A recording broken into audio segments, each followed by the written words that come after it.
ஹல்லேலூயா. எத்தனை பேர் கண்ண மூடி ஜெபம் பண்ணி என் கூட பேசுங்கன்னு கேட்டீங்க? ஐய பாதிகை மேலே இறங்கி. ஹல்லேலூயா. ஆண்டவர் சொல்றாரு, கேளுங்கள் அப்பொழுது உங்களுக்கு கொடுக்கப்படும் சொல்றாரு. கேட்டவன் பெற்றுக்கொள்வான். ஹல்லேலூயா. கேட்கிற எவனுக்கும் கொடுப்பேங்கிறார். கேட்கிற எவனும் பெற்றுக்கொள்கிறான் என்று ஆண்டவர் சொல்லுகிறார். நாளிலே கர்த்தருடைய வார்த்தையை நாம் தியானிப்போம். ஆண்டவர் நம்மோடு கூட இடைப்படுவாராக.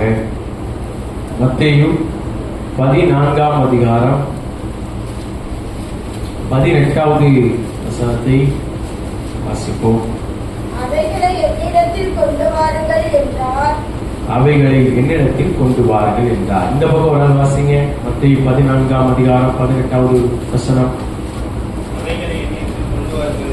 அவைகளை என்னிடத்தில் கொண்டு வாருங்கள் என்றார். ஹல்லேலூயா. இன்னைக்கு தேவ செய்தி, அருமையான வார்த்தை. அவைகளை என்னிடத்தில் கொண்டு வாருங்கள் என்றார். ஹல்லேலூயா. இது கேட்கவே நமக்கு ஒரு வித்தியாசமா இருக்கும். ஆண்டவர் சொல்லுகிற வார்த்தை இன்றைக்கு உங்களையும் என்னையும் பார்த்து ஆண்டவர் கொடுக்கிற வார்த்தை. அவைகளை என்னிடத்தில் கொண்டு வாருங்கள். ஹல்லேலூயா. ஆண்டவர் நம்ம இடத்துல கேட்கிறார். இத்தனை நாள் நம்ம ஆண்டவரிடத்துல கேட்டிருப்போம் நிறைய காரியங்கள். ஆண்டவரே எனக்கு இதை செய்யுங்க, இதை செய்யுங்க, இந்த காரியத்தை நடத்துங்க, இந்த காரியத்தை வாய்ப்பு பண்ணுங்க, இதை எனக்கு கொடுங்க, இது எனக்கு வரணும், இதை செய்து முடிங்கன்னு சொல்லி நிறைய ஜெபிச்சிருப்போம். இப்போ ஆண்டவர் நம்ம இடத்துல கேட்கிறார், என்னிடத்தில் கொண்டு வாருங்கள் என்று சொல்லி. என்னிடத்தில் கொண்டு வாருங்கள். இது எந்த சம்பவத்தை குறிக்குதுன்னா, நம்ம எல்லாருக்கும் நல்லா தெரிஞ்சது. வனாந்தரத்திலே ஆண்டவராகிய இயேசு கிறிஸ்து பிரசங்கம் பண்ணுகிறார். அவர் வனாந்தரத்திலே இருக்கிறார் என்று கேள்விப்பட்ட அநேக ஜனங்கள், திரளான ஜனங்கள் என்ன செய்யறாங்க? இயேசப்பாட்ட போயிட்டாங்க. அவர் என்ன செய்கிறார்? பிரசங்கம் பண்ணிக்கொண்டே இருக்கிறார். அவருடைய வார்த்தை கேட்ட ஜனங்கள் எல்லாம் பசியோட போயிடுவாங்களேன்னு சொல்லி அவங்களுக்கு ஏதாச்சும் சாப்பாடு கொடுத்து அனுப்பணும்னு இயேசப்பா விரும்புகிறார். ஹல்லேலூயா. யாரும் பசியா போறதை இயேசப்பா விரும்பாதவர். ஹல்லேலூயா. இப்ப சாப்பாடு கொடுக்கணும்னு விரும்புறாரு. விரும்புகிற தேவன் சீசர்களிடத்துல கேட்கிறார், உங்களிடத்துல எத்தனை அப்பங்கள் உண்டு? அதுல மார்க் 6ஆம் அதிகாரம் 38வது வசனத்துல இந்த விளக்கமா நம்ம பார்க்க முடியும். மார்க் 6ஆம் அதிகாரம், மத்தேயு அப்படியே வச்சுங்க. மார்க் 6:38. அதற்கு அவர், உங்களிடத்தில் எத்தனை அப்பங்கள் உண்டு? உங்களிடத்தில் எத்தனை அப்பங்கள் உண்டு என்று கேட்டார். கவனிங்க. அப்போ வந்த எல்லா ஜனங்களுக்கும் சாப்பாடு கொடுக்கணும். ஆனால் ஒன்றுமே இல்லாத ஒரு சூழ்நிலை. எல்லாருக்கும் நல்லா தெரிஞ்ச சம்பவம் தான். அதனால நம்ம ரொம்ப கவனமா கேட்கணும். 5 அப்பம் 2 மீனை கொண்டு 5000 பேர் ஆண்டவர் போஷிச்சாரு. இது எல்லாருக்கும் தான் தெரியும்ல அப்படின்னு சொல்லி ஒரு வேளை எண்ணத்தோட இதை கேட்கலாம். ஆண்டவர் இதுல ஒரு பெரிய தேவ ரகசியத்தை வைத்திருக்கிறார். இன்றைக்கு ஆண்டவர் அந்த வார்த்தையில் நம்மோடு கூட பேசுகிறார்.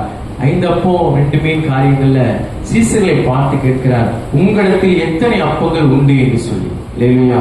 இந்த வார்த்தை ரொம்ப முக்கியமான வார்த்தை. உங்கள்கிட்ட என்ன இருக்குன்னு ஆண்டவர் கேட்கிறார். உங்கள்கிட்ட என்ன இருக்கு? ஒவ்வொருவரும் நம்முடைய இருதயத்துல கை வச்சு சொல்ல வேண்டியது, நம்மகிட்ட என்ன இருக்குது? சிலர் சொல்லுவாங்க, என்கிட்டலாம் ஒண்ணும் இல்லைங்க, என்கிட்ட சொந்த வீடு கூட இல்லைங்க, என்கிட்ட கார் இல்லை, என்கிட்ட பணம் இல்லை, என்கிட்ட வேலை இல்லை அப்படின்னு இல்லாத குறிச்சு சொல்றோம். ஆண்டவர் சொல்றாரு, உன்கிட்ட என்ன இருக்கு? அங்க 5000 பேரு சாப்பிடுறதுக்கு உண்டான அப்போ அங்க இல்ல. ஆனா ஆண்டவர் என்ன கேட்கிறாரு? என்ன இருக்குன்னு கேட்கிறாரு. எத்தனை பேர் புரியுது? மறுபடியும் நான் சொல்லுகிறேன், உங்களிடத்துல எத்தனை அப்பங்கள் உண்டு, உங்களிடத்துல என்ன இருக்குன்னு ஆண்டவர் கேட்கிறாரு. உன் கையில என்ன இருக்குது? ஒருவேளை ஆண்டவரே என் கையில ஒண்ணும் இல்லைன்னு சொல்றோமா? ஆண்டவர் சொல்லுகிறார், அதை நிரப்ப வல்லமுள்ளவராக இருக்கிறார். ஹல்லேலூயா. இந்த சீசர்களை பார்த்து உங்களிடத்தில் எத்தனை அப்பங்கள் உண்டு என்று கேட்டார். அவங்க சொன்னாங்க, 5 அப்பம் 2 மீன் இருக்குதுன்னு சொல்லி. அதுல மத்தேயு 14ஆம் அதிகாரம் 15வது வசனத்துல வாசிப்போம். சாயங்காலமான போது அவருடைய சீஷர்கள் அவரிடத்தில் வந்து, இது வனாந்தரமான இடம், நேரமாயிற்று, ஜனங்கள் கிராமங்களுக்கு போய் தங்களுக்கு போஜன பதார்த்தங்களை வெள்ளப்படி அவர்களை அனுப்பிவிட வேண்டும் என்றார்கள். சீசர்கள் என்ன சொல்றாங்க? இவங்க எல்லாம் அனுப்பிடுவோம், ஏன்னா இவங்களுக்கு எல்லாம் இங்க சாப்பாடு இல்லை, இவங்க எல்லாம் அனுப்பிடுவோம், அவங்களே போய் என்ன செஞ்சிருவாங்க, வாங்கிடுவாங்க, இல்ல செஞ்சு சாப்பிட்டுருவாங்கன்னு சீசர்கள் சொல்றாங்க. 16 வாசிங்க. அவர்களை நோக்கி, அவர்கள் போக வேண்டுவதில்லை, போக வேண்டுவதில்லை. சீசர்கள் சொல்றாங்க, இவங்க எல்லாம் இந்த ஜனங்கள் இவ்வளவு கூட்டத்தை அனுப்பிடுவோம் ஏசப்பா அப்படின்னு சொல்லி. ஏசப்பா சொல்றாரு, இவங்கெல்லாம் போக இங்கே இருக்கட்டும், இவங்களுக்கு நீங்களே போஜனம் கொடுங்கன்னு நான் சொல்லுறேன். அப்போ இத்தனை ஜனங்களுக்கு அப்பங்களை நம்ம போய் எங்க வாங்க முடியும் அப்படின்னு சொல்லும் பொழுது, உங்களிடத்துல எத்தனை அப்பங்கள் உண்டு என்று ஆண்டவர் கேட்கிறார். அவங்க சொல்றாங்க, 5 அப்பம் 2 மீன் இருக்குது அப்படின்னு சொல்லி. அப்போ இதான் இன்றைக்கு தேவ வார்த்தை. அதுல 18வது வசனம் வாசிச்சோம். நம்ம வாசிங்க மறுபடியும். அவைகளை என்னிடத்தில் கொண்டு வாருங்கள். இதுதான் ரொம்ப ஆழமான மறுபடியும் சொல்லுகிறேன். அவைகளை என்னிடத்தில் கொண்டு வாருங்கள். அந்த காரியத்தை என்னிடத்தில் கொண்டு வாருங்கள். அந்த மகளை என்னிடத்தில் கொண்டு வாருங்கள். அந்த மகனை என்னிடத்தில் கொண்டு வாருங்கள். அந்த வேலையை என்னிடத்தில் கொண்டு வாருங்கள். அந்த சூழ்நிலையை என்னிடத்தில் கொண்டு வாருங்கள். அந்த கடன் பிரச்சனையை என்னிடத்தில் கொண்டு வாருங்கள். அந்த மரண பயத்தை என்னிடத்தில் கொண்டு வாருங்கள். உன் துக்கத்தை என்னிடத்தில் கொண்டு வாருங்கள் ஆண்டவர் சொல்லுகிறார். இல்லையா? ஏன்ட்ட கொண்டு வாங்கன்னு சொல்றாரு. இத்தனை பேருக்கு இது புரியுது. உன்கிட்ட இருக்கிற வரையிலும் உன் என்னவா இருக்கும்னா, 5 அப்பம் 2 மீன் யார் கையில இருந்துச்சு? சீசர் கையில இருந்தது. ஆனா சீசர்கள் தான் வாயில சொல்றாங்க, எல்லாத்தையும் அனுப்பிடுவோம், ஏன்னா இது எல்லாருக்கும் பத்தாதே அப்படின்னு சொல்லி. அப்போ நம்ம கையில இருக்கிறது, நம்முடைய எண்ணம் இது பத்தாதுன்னு தோணும். மனிதனுடைய எண்ணம் இது பத்தாது. எல்லாருமே சொல்ற வார்த்தை தான், இது பத்தாதுங்க. என்னத்த சம்பளம் வாங்கி இது பத்தாது, என்னத்த வீடு இந்த வீடு பத்தாது, என்னத்த எதுலையுமே ஒரு திருப்தி வராது. பத்தாது பத்தாது பத்தாது, போதாது. ஆண்டுடைய வார்த்தை சொல்லுகிறது, போதும் என்கிற மனதுடனே கூடிய தேவ பக்தியே மிகுந்தாராய். தேவ பக்தி இருக்குதா? பக்தி உள்ளவனை கர்த்தர் தமக்காக தெரிந்து கொண்டார். பக்தி உள்ள நம்மளை ஆண்டவர் தெரிந்து கொண்டிருக்கிறார். இந்த காரியம் ஆண்டவர் இன்றைக்கு நம்ம எதை குறிச்சு கலங்கி கொண்டிருக்கிறோமோ, ஆண்டவர் சொல்றாரு, அதை நீ ஓன்ட்டே வச்சிருக்கிற வரையிலும் அது அப்படியேதான் இருக்கும். அதை ஏன்கிட்ட கொண்டு வான்னு சொல்லுகிறார். என்னிடத்தில் கொண்டு வாருங்கள். இந்த வார்த்தை அங்கேயும் பண்ணுங்க. என்னிடத்தில் கொண்டு வாருங்கள். மத்தேயு 11ஆம் அதிகாரம் 28வது வசனம் வாசிக்க வேண்டாம், எல்லாருக்கும் தெரியும். மத்தேயு 11ஆம் அதிகாரம் 28வது வசனம் இப்படியே சொல்லுகிறது, வருத்தப்பட்டு பாரம் சுமக்கிறவர்களே நீங்கள் எல்லாரும் என்னிடத்தில் வாருங்கள். என்னிடத்தில் ரவுண்ட் பண்ணுங்க. அவர் சொல்றாரு, என்னிடத்தில் வாங்க. துக்கத்தோட இருக்கியா? என்கிட்ட வா. பாரத்தோட இருக்கியா? என்கிட்ட வா. அழுதுகிட்டே இருக்கிறியா? என்கிட்ட வா. எல்லாரும் உன்னை தள்ளிட்டானா? என்கிட்ட வா. எல்லாரும் உன்னை அவமானப்படுத்தினானா? என்கிட்ட வா. கடன் பிரச்சனையில சாகணும்னு நினைக்கிறியா? என்கிட்ட வா. உன் பிள்ளையை நினைத்து வேதனைப்படுகிறாயா? என்னிடத்துல வா. பாவத்திலிருந்து விடுதலை பெற முடியலையா? என்னிடத்துல வா. விடுதலை இல்லையா? என்னிடத்துல வான்னு சொல்லி என்னிடத்தில் வாருங்கள் என்று சொல்லி ஆண்டவர் அழைக்கிறார். இன்றைக்கு நம்ம எந்த காரியம் இருந்தாலும் ஆண்டவர் சொல்றாரு, என்னிடத்தில் கொண்டு வாருங்கள். இதுவரையிலும் சில காரியங்களை நம்ம அவர்கிட்ட கொண்டு போகாம இருந்திருக்கலாங்க. நம்ம நினைக்கிறோம், அதுதான் ஏசப்பாக்கு தெரியும்ல அப்படின்னு சொல்லி. தெரிகிறது, ஆண்டவருக்கு எல்லாம் தெரியும். ஆண்டவர் சொல்லுகிறாரு, நீ ஒப்பு கொடுக்க வேண்டும் என்று சொல்லி. கல்வாரி சிலுவையிலே ஆண்டவராகிய இயேசு கிறிஸ்து அடிக்கப்பட்ட பொழுது அவர் வேதம் பிரியை சொல்லுகிறது, அவர் நம்முடைய ஆவியை ஒப்பு கொடுத்தார். அல்லேலூயா. ஒப்பு கொடுத்தார். அதுதான் கொடுக்கிறது. இப்போ உங்க கையில பைபிள் இருக்குது, இங்க தாங்க நான் கேட்டா அங்க இருந்து கொண்டு வந்து என்கிட்ட என்ன செய்வீங்க? கொடுத்துருவீங்க. என் கையில என்ன செய்வீங்க? கொடுத்துருவீங்க. இதுதான் ஒப்பு கொடுக்கிறது. அப்ப கொடுத்துட்டா உங்கள்ட்ட என்ன இருக்காது? ஒண்ணு இருக்காது. அல்லேலூயா. அதான் ஆண்டவர் சொல்றாரு. அப்போ இந்த இடத்துல நல்லா கவனமா வாசிங்க. நமக்கு தெரிஞ்ச பகுதி நம்ம ஆழமா தியானிக்கணும். என்கிட்ட கொண்டு வாங்கன்னு சொல்றாரு. இந்த சீசனில் 5 அப்பம் 2 மீனை அவர் கையில கொடுக்குறாங்க. இல்லையா? இன்னைக்கு எத்தனை பேர் விசுவாசிக்கிறீங்க? என்கிட்ட இருக்கிறத நான் ஏசப்பாட்ட கொடுக்க விரும்புறேன். என் பிரச்சனையை நான்லாம் தூக்கி இதெல்லாம் வச்சு என்னால சமாளிக்க முடியாது. ஒரு அம்மா சொன்னாங்க, 2 பிள்ளைகள், அவங்களுக்கு இதுகளை வச்சு வீட்டுல சமாளிக்க முடியல. ஆண்டவர் சொல்றாரு, என்கிட்ட கொண்டு வா. இல்லையா? இந்த கணவரை வச்சுட்டு என்னால வாழ முடியல, என்கிட்ட கொண்டு வா. இந்த ஜனங்களை வச்சுட்டு ஒண்ணும் பண்ண முடியல, என்கிட்ட கொண்டு வா. இல்லையா? என்னிடத்துல கொண்டு வாருங்கள் ஆண்டவர் சொல்லுகிறார். இதுவரையிலும் நம்மளே வச்சுக்கிட்டு பூட்டி வச்சிருந்த அநேக காரியங்களை ஆண்டவர் சொல்கிறார், நீ என்னிடத்துல கொண்டு வான்னு சொல்லி. தேவ சமூகத்தை கொண்டு வா, என்னுடைய கரத்துல கொடுத்துரு அப்படிங்கிறார். ஆண்டுடைய கரத்துல நம்ம கொடுத்துட்டோம்னா என்ன நடக்குது? 19வது வசனம் வாசிங்க. அப்பொழுது அவர் ஜனங்களை புள்ளின் மேல் பந்தியிருக்க கட்டளையிட்டு அந்த 5 அப்பங்களையும் அந்த 5 அப்பங்களையும் அந்த 2 மீன்களையும் எடுத்து வானத்தை அண்ணாந்து பார்த்து ஆசீர்வதித்து அல்லேலூயா.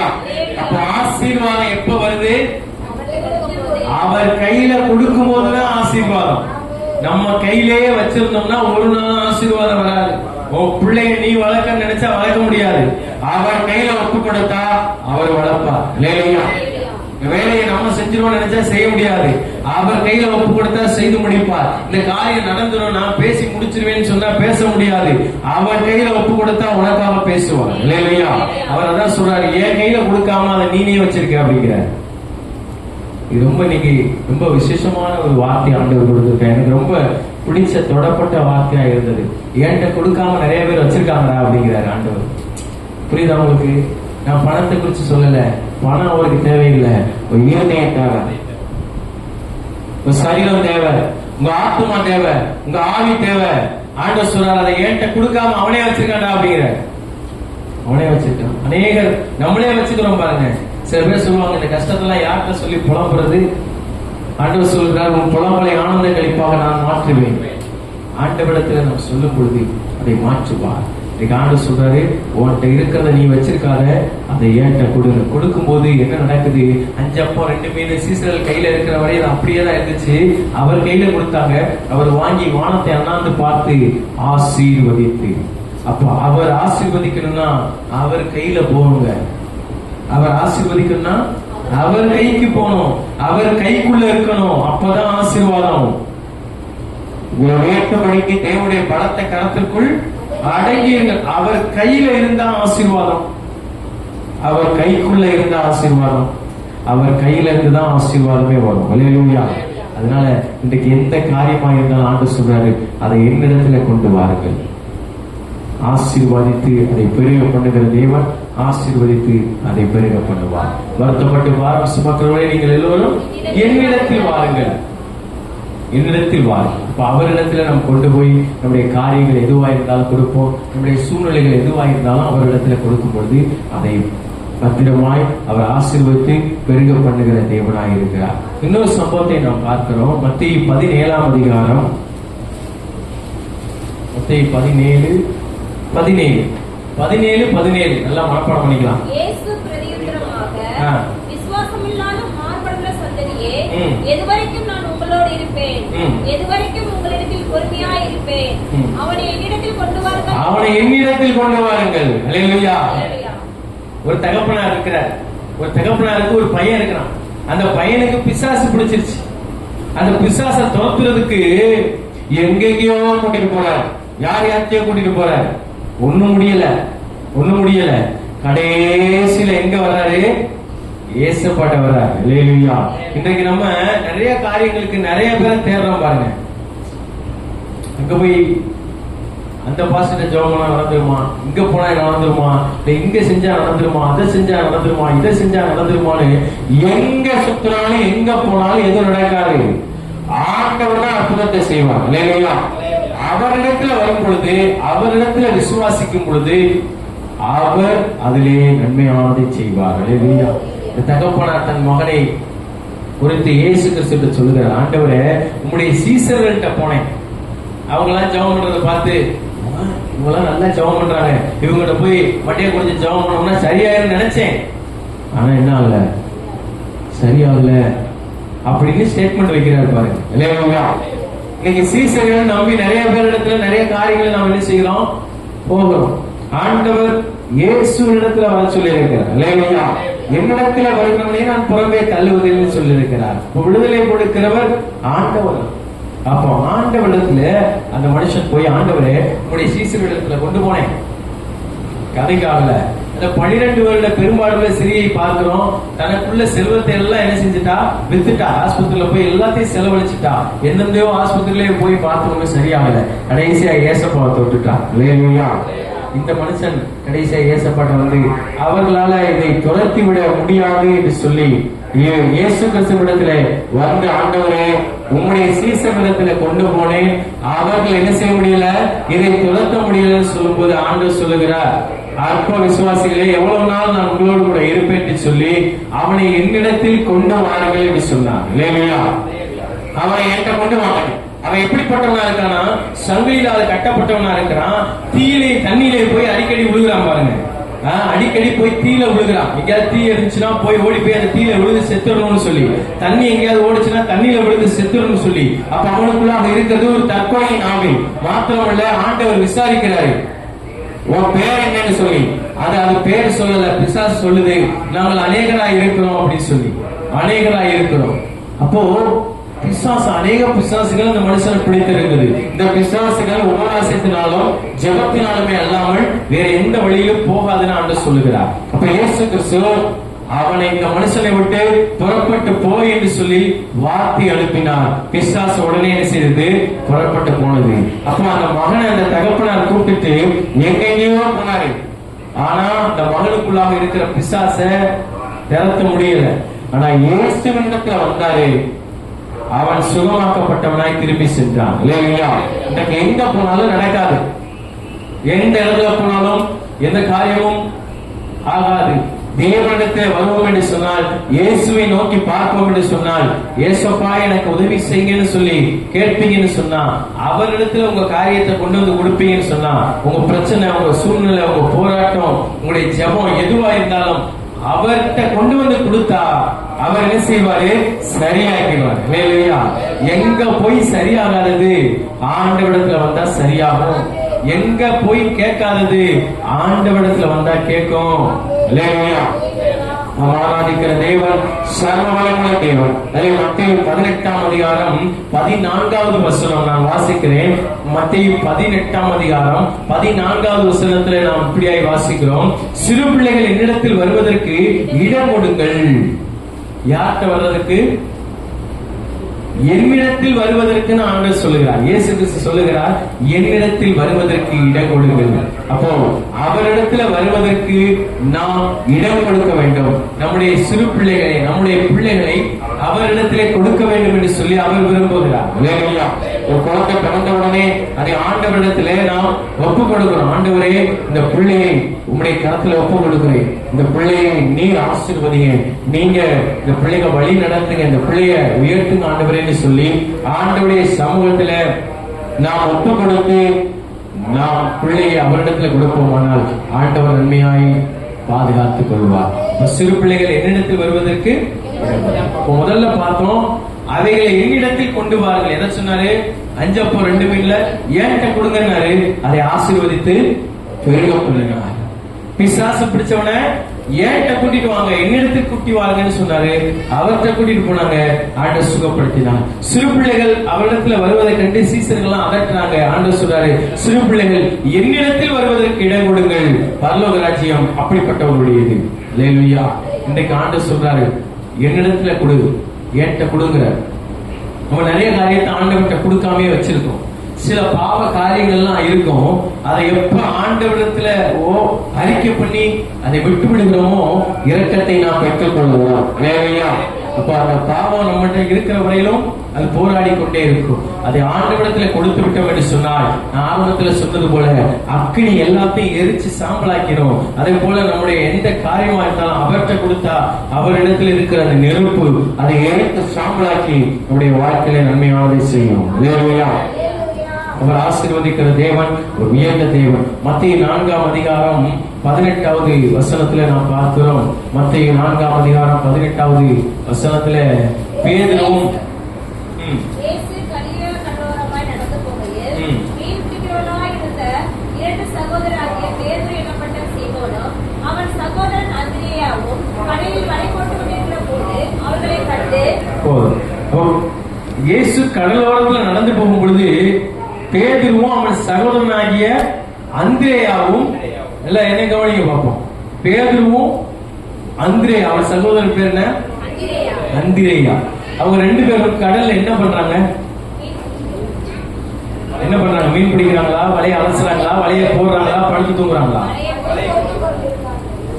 வலைகளை போட்டுக் கொண்டிருக்கிறாங்க. மீன் பிடிக்கிறதுக்கு வலைகளை போட்டுக் கொண்டிருக்கிறாங்க.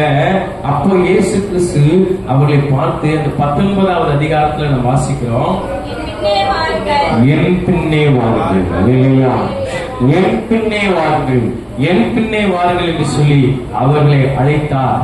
உடனே அவர் செஞ்ச காரியம் என்ன தெரியுமா? வலைகளை விட்டு அவர் பின்னே சென்றார்கள். அல்லேலூயா. வலையை போட்டுட்டாங்க, அவர் பின்னாடியே போயிட்டாங்க. அல்லேலூயா. அப்போ அத ஆண்டவருக்குன்னு என்ன செய்தாங்க? விட்டு விட்டார்கள். ஆண்டவருக்கு என்று கொடுத்து விட்டார்கள். வலைகளை விட்டு விட்டு என்னிடத்தில் வாருங்கள், என் பின்னே வாருங்கள் ஆண்டவர் சொன்னாரு. இன்றைக்கு நிறைய காரியங்களை நம்ம விட வேண்டியது இருக்குது பாருங்க. ஆண்டவருக்காக நிறைய விடணும். இப்போ ஆண்டவருக்காக நிறைய வாங்குறோம். நம்ம வாங்குறதுன்னா 2 வாங்குறது இருக்குது. அது வாங்குறவங்களுக்கு தான் தெரியும். அப்படிதானே? நான் சொல்றது புரியுதானே? ஆண்டவருக்காக நிறைய வாங்க பிரயாசப்படுகிறோம், ஆண்டவருக்காக நிறைய விட பிரயாசப்படணும். அவருக்காக நம்முடைய பாவ வாழ்க்கையிலிருந்து எல்லாத்தையும் விடணும், அடிமைத்தனத்தை விடணும், நம்முடைய சுயத்தை விடணும், நம்முடைய பெருமையை விடணும், நம்முடைய இச்சையை விடணும், நம்முடைய ஆசையை விடணும், நம்முடைய வைராக்கியத்தை விடணும். இதெல்லாம் விட்டுருங்க. விட்டாதான் ஆண்டவர் சொல்றார் பரலோக ராஜ்யம் அப்படின்னு சொல்லி. இப்போ என்னிடத்துல வரும்போது இதெல்லாம் விட்டுட்டு தான் வரணுங்கிறாரு. இப்போ பேதுருவையும் அந்திரேயையும் ஆண்டவர் அழைக்கிறாரு. ஏன் அந்த வலையை கொண்டுட்டு போனா என்ன? சும்மா கொண்டு போய் வீட்டுல ஒரு ஓரமா வைக்க வேண்டியதானேங்க. ஆண்டவர் சொல்றாரு அதை விட்டுட்டு வா அப்படிங்கிறாரு. துல்லதை அவருக்கு ரொம்ப பிடிக்கும் பாருங்க. இல்லையா? ஏன் அப்படின்னா நல்லா கவனிங்க, நான் இதோட முடிக்க போறேன். ஏன் அப்படின்னா அந்த வலையை அவர்கள் ஒரு வேளை கொண்டுட்டு போய் அங்க வீட்டிலேயோ எங்கேயோ மேல் வீட்டாரையிலயோ எங்கேயோ வச்சுட்டு ஒரு சாக்கு பையில சுத்தி அப்படியே வச்சுட்டே இருந்தாலும் எப்ப தேவைன்னு வருதோ புத்தி எங்க போகும்? வலையில தான் போகும். வலையை எடுத்துட்டு போய் கடல்ல போய் போட்டோம்னாக்க என்னத்தையாவது வருமானத்தை பார்த்துடலாம்னு சொல்லி என்ன செஞ்சிடும் பாருங்க. அது இருக்கிற வரையில புத்தி அதுல தான் போகும். ஆண்டவர் விட சொன்னார், தூக்கி போட்டு வாங்கிட்டார். அவரு விட்டுட்டு வர சொல்லுகிறார். அப்போ ஒரு பாவத்தை நம்ம விட்டுட்டு அவர் பக்கம் வரும்பொழுது அதை திருப்பி கூட பார்க்க மாட்டோம். ஒரு பிரதர் சொன்னாரு, ஒரு நாளைக்கு 1200 ரூபாய்க்கு குடிப்பாராம் சாராயம். 1200 ரூபாய் நல்லா சம்பாதிக்கிற மனுஷன். ஆனா ஒரு நாளைக்கு 1000 ரூபாய்க்கு மேல புடிச்சு புடிச்சு புடிச்சு புடிச்சு பயங்கரமான குடியில இருந்த அந்த மனிதனை இயேசு சந்தித்தார். இல்லையா? அவர் சொன்ன வார்த்தை, என் வீட்டுல என் ஃப்ரிட்ஜ்ல இருந்த அத்தனை சாராய பாட்டில எடுத்து உடைச்சு என் ஆண்டவருக்கு என் வாழ்க்கையை ஒப்பு கொடுத்தேன். இன்றைக்கு அதை பார்க்கவே எனக்கு கண்ணு கூசுதுங்கிறாரு. இல்லையா? அதை பார்க்கவே எனக்கு பிடிக்கல. காரணம் இயேசு உள்ள வந்துட்டாரு. என்னைக்கு அதை உடைச்சிட்டாரோ, என்னைக்கு அதை விட்டுட்டாரோ, என்னைக்கு அதை தொட மாட்டேன்னு முடிவு பண்ணிட்டாரோ ஆண்டவர் அவருக்குள்ள வர ஆரம்பிப்பார். இல்லையா? இன்னைக்கு பேதுரு வலைய போட்டுட்டு வந்தாரு. அவரை கொண்டு அவர் மேல ஒரு கல்லை கட்டி இந்த கல்லை மேல சபையை கட்டுவேன்னு சொல்லி அவரை கொண்டு பெரிய காரியங்களை செய்தார். ஒரு சம்பவத்தை சொல்லி நான் முடிக்கிறேன். அந்த பேதுருவிட்ட வேத பாதகர்கள் ஆயக்காரர்கள் வந்து கேட்கிறாங்க, ஏப்பா பேதுரு ரொம்ப பேசுறியே? அவர் எப்பவுமே என்ன செய்வாரு? நல்லா பேசுவார். பேதுரு எதுவா இருந்தாலும் முன்னாடி போய் பேசுவார், ரொம்ப போல்டா. அவரை கூப்பிட்டு கேட்கிறாங்க, எல்லாம் பேசுற எல்லாம் நல்லதான், வரி கட்டினீங்களா? வரி கட்டினீங்களா? உனக்கும் ஏசப்பாவுக்கும் கட்டினீங்களான்னு கேட்கிறான். இந்த பேதுரு என்ன சொல்லுகிறார்? கட்டிட்டோம் அப்படிங்கிற. என்ன சொல்றாரு? கட்டிட்டோம், கட்டுறோம் அப்படிங்கிற. சொல்லிட்டு அவர் வீட்டுக்குள்ள வரும் பொழுது ஏசப்பா இந்த பேதுருவை பார்க்கிறார். அவர் எதை வச்சு கட்டுவார்? பேதுரு ஒண்ணுமே கட்டல, ஆனா கட்டியாச்சு சொல்லிட்டாரு, ஆனா பணம் இல்லை. அப்போ ஏசப்பா அதை அறிகிறார். இவனிடத்துல இல்ல, ஆனா அங்க என்ன செய்யக்கூடாது? கட்டலன்னு சொன்ன அவமானம்.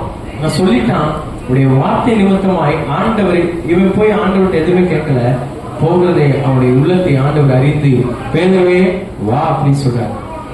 பக்கத்துல வந்தாரு. நேரா போய் அந்த தூண்டில எடு அப்படின்னு. கவனிக்க வேண்டிய ஒரு வார்த்தை. எதை எடுக்க சொன்னாரு? தூண்டில எடுந்தார். தப்பி தவறி கூட நீ மறுபடியும் போட்ட வலையை தொற்றவே கூடாது. ரொம்ப காலமான ஒரு சத்தியம் நான் சொல்றது. ஆண்டவர் நினைச்சாருன்னா வலையை எடுத்துட்டு போக சொல்லி இருப்பாரு. வலையில பிடிக்கிறது பேருக்கு கை வந்த கலை. அவர் மீன் பிடிக்கிற வேலை தான் பார்த்தாரு. அவர் வலையை போட்டாருன்னா ஒரு 100 மீனை தட்டிடுவாரு. அப்போ ஆண்டவர் சொல்றாரு, தூண்டில் எடுத்துட்டு கடலுக்கு போ. அப்போ வலையை எடுத்துட்டு கடலுக்கு போனா நிறைய கிடைக்கும். தூண்டில எப்போ 10 மீனா பிடிக்க முடியும்? 1 ஒண்ணா தான் பிடிக்க முடியும். ஆனா வலைய போட்டா நிறைய பிடிக்கலாம். ஏற்க வலைய போட்டா நிறைய பிடிக்கலாம். ஆனா தூண்டில் போட்டா ஒண்ணுதான் பிடிக்க முடியும். ஆண்டு சொல்ற தூண்டில் எடுத்துட்டு கடலுக்கு போ, அதுல தூண்டில போடு, முதலாவது அகப்படுற மீனை எடுத்து பாரு, வாயை திறந்து பாரு, உள்ள வெளிப்பணம் இருக்கும், அதை எடுத்து எனக்கு உனக்கு போய் கட்டிடு அப்படிங்கிறார். அல்லேலூயா. ஆண்டவருக்காக விட்டா ஆண்டவர் கிடைக்கிற அத்தனையும் நமக்கு கிடைக்க பண்ணுவார். அல்லேலூயா. அவருக்கு கிடைக்கிற கனத்தை ஆண்டவர் உங்களுக்கு கிடைக்க பண்ணுவார். அவருக்கு கிடைக்கிற சுகத்தை ஆண்டவர் உங்களுக்கு கிடைக்க பண்ணுவார். அல்லேலூயா. அவர் நம்மோடு கூட இருக்கும் பொழுது எல்லாவற்றையும் நன்மையாய் செய்து முடிப்பார். இந்த பேதுரு வலையை விட்டுட்டு வந்தாரு. தேவனுடைய சித்தம் அந்த வலையை மறுபடியும் தொடக்கூடாது. ஆனா தொட்டார் நம்மாலே. மறுபடியும் தொட்டார். ஆனா ஒன்னும் வாய்க்கல. அவர் வந்தாதான் வாய்க்கும். இல்லையா? ஆண்டவர் விட சொன்னதை நான் விட்டணும். மறுபடியும் அதை தொடர்றதுக்கு என்ன செய்யக்கூடாது? பிரயாசப்படக்கூடாது. மறுபடியும் அதை புதிக்கிறதுக்கு பிரயாசப்படக்கூடாது. அது பாவ வாழ்க்கையா இருக்கலாம், அல்லது தேவையில்லாத காரியங்களா இருக்கலாம், தேவையில்லாத உறவுகளா இருக்கலாம், தேவையில்லாத சம்பந்தமான காரியங்களா இருக்கலாம். ஆண்டவர் விட சொன்னா அந்த வலையை போட்டுட்டா சரி. இன்னொரு காரியம், சரி ஆண்டவர் விட சொல்லிட்டாரு, வலையை போட சொல்லிட்டாரு, போட்டதுக்கு அப்புறம் நான் என்ன செய்யுது? இப்ப ஆண்டவரே என்னிடத்துல கொடுங்கிறாரு. இருக்கிறதெல்லாம் அவர்கிட்ட கொடுத்துட்டு நான் ரோட்ல நிக்கிறதா? ஒருத்தர் சொன்னாரு, இருக்கிறதெல்லாம் ஏசப்பாட்ட கொடுத்துட்டு நான் ரோட்ல நிக்கிறதா? ரோட்ல நின்றாலும் ஏசப்பா கூட இருந்தார்னா நன்மையாய் செய்வார். இல்லையா? அவர் ஒரு நாளும் அவரை தேடுகிற பிள்ளைகளை அப்பத்திற்கு தண்ணீருக்கும் இறந்து தெரிய விடுகிற தேவன் அல்ல. இல்லையா? இதெல்லாம் ஆண்டவர்கிட்ட கொடுத்துட்டேனே, இனி நான் என்ன செய்வேன் அப்படின்னு சொல்லி ஒரு வேலை நினைத்தோமா? நான் ஓட்ட நம்முடைய புத்தி என்ன இருக்குன்னா, நம்மகிட்ட இது இருந்தாதான் நம்ம என்ன செய்ய முடியும், வாழ முடியும்னு இருக்கும். இந்த பேருக்கு வலை இருந்தாதான் மீன் பிடிக்க முடியும், நிறைய மீனை பிடிச்சு எல்லாம் பண்ண முடியும் நினைச்சிருப்பாரு. ஆனா ஆண்டவர் தூண்டில போட்டு ஒரு மீனை எடுத்து மீன் வாயில வெள்ளி பணத்தை ஆண்டவர் கொடுத்தார். இல்லையா? அப்ப உன்னிடத்துல எதுவுமே இல்லைனாலும் ஆண்டவர் சொல்லுகிறதை நாம் செய்யும் பொழுது அதுல இருந்து ஒரு புதிய அற்புதத்தை ஆண்டவர் செய்வார். உன் கையில இருக்கிறத செய்வார். எத்தனை பேர் விசுவாசிக்கிறீங்க? உன் கையில் இருக்கிறது என்ன அப்படிங்கிறது.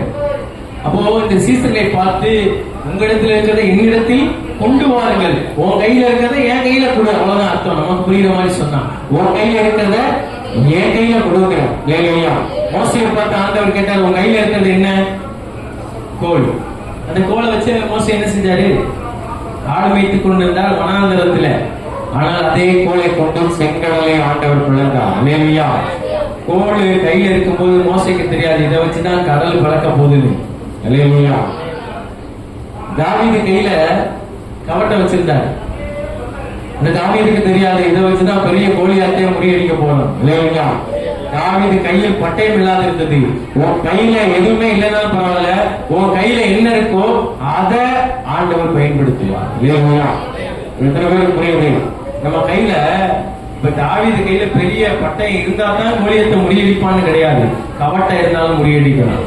மோசே கையில எதுவுமே இல்ல, அவர் எப்பவும் வச்சிருந்த அந்த கோலை தான் வச்சிருந்தாரு, அதை வச்சு செங்கடலை பிளந்து விட்டார். இன்றைக்கு நம்முடைய கையில எதுவும் இல்லாமல் இருக்கலாம், ஆனா இதை ஆண்டவரிடத்துல இப்ப விட்டு விட்டோம் என்று சொன்னால் நான் என்ன செய்வது என்று சொல்லி நம்ம நினைக்கலாம். ஆண்டவர் சொல்றாரு, உன்கிட்ட இருக்கிறத வச்சே நான் என்ன செய்வேன், ஆசீர்வதிப்பேன்.